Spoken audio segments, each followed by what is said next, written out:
Hi folks, this is James. Have you ever worked out so hard in the gym and the next morning you woke up from bed feeling like a penguin? Well, embrace the pain, get some ice, and let's get ready for rhabdomyolysis, a serious condition when damaged muscle tissues release harmful substances into the bloodstream that may cause renal damage. It must be emphasized that there are other causes aside strenuous activities, so there is hope. Keep doing your physical activity, but do it optimally. But before that, let's have a look at our guideline medical mnemonic that addresses the causes of rhabdomyolysis.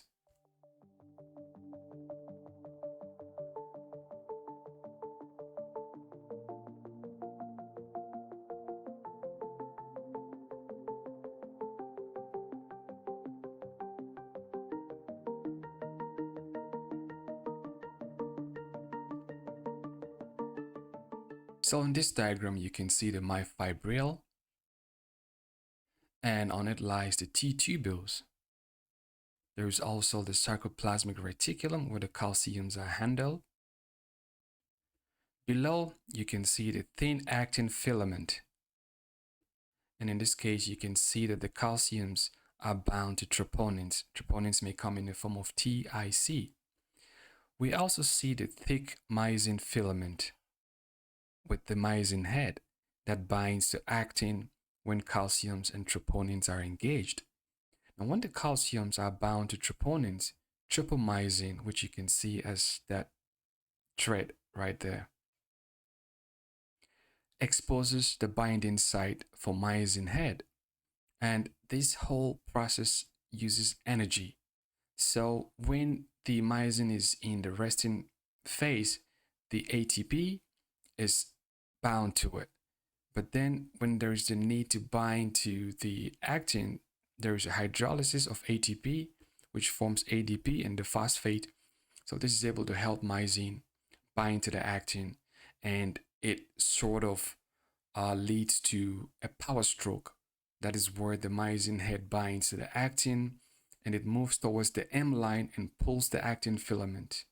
And this is one of the processes of muscle contraction. But all that I'm trying to say is that this uses energy. And so when we say energy, it's very important because we will be talking about ATP depletion in rhabdomyolysis.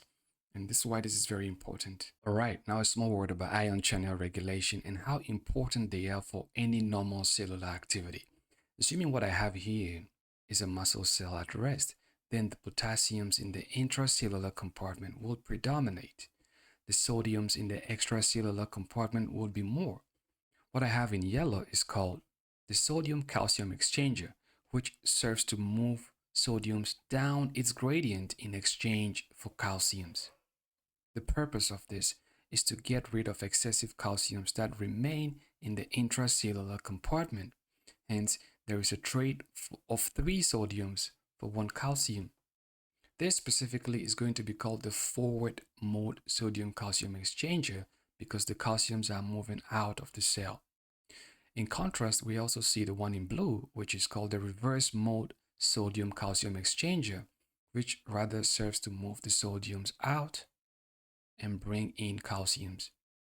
The take home point is that at any point in the cell which is resting, the cell doesn't want more sodiums or more calciums in the cell, because if you bring more plus charge into the cell, what you do is that you depolarize the cell. Action potentials would occur. So in rhabdomyolysis, there is a direct muscle injury, or there is a lack of energy supply to the muscle cell. This may be a patient with polymyositis, statin toxicity, or any individual that has indulged in a strenuous exercise, among many other causes of rhabdomyolysis. This leads to sodium-calcium exchanger impairment, as well as ion channel derangement and less formation of ATPs. Let's take a look. Now, if this is a muscle cell, then the level of potassiums inside the muscle will be more, and the sodium levels on the extracellular compartment will also be more. Now, we've said that the sodium calcium exchanger helps to reduce the sodium levels as well as the calcium levels. So if there is rhabdomyolysis, this leads to a problem in the cell. So there's going to be an influx of sodiums into the cell. That sodium will bring water with it. So the water would lead to swelling. The cell would swell, and this can lead to disruption of the cell membrane as well as the integrity of the structures inside the muscle cell. On the other hand, the excessive water that is dragged into the muscle cell can also lead to a volume depletion state, which can also activate the renin, angiotensin, aldosterone system, as well as anti-diuretic hormone to compensate for the fluid deficit. Now, assuming that we have influx of calciums, then calciums can actually activate phospholipase as well as protease enzymes that can directly disrupt the cell membrane and lead to muscle damage. The calciums that also goes into the muscle cell can lead to contraction. That is, there is going to be a linkage between the myosin head and the thin filament actin, and that's going to lead to sort of contraction. And so there is going to be a depletion of ATPs. In general, this leads to the cell getting damaged or destroyed. Now remember that in the muscle cell, there are also contents, there are structures in it, and there are substances in it. One of them being the potassium can leak out into the blood and cause hyperkalemia, where there is excessive potassiums. Now the phosphates in there can also go out as well. The uric acids that are here can also go out. The aldolase enzymes that are also in the sarcoplasmic reticulum can also come out.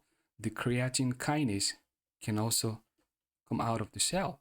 So you realize that there is a spillage, something spills out of the muscle cell into the blood, and this can lead to a lot of problems.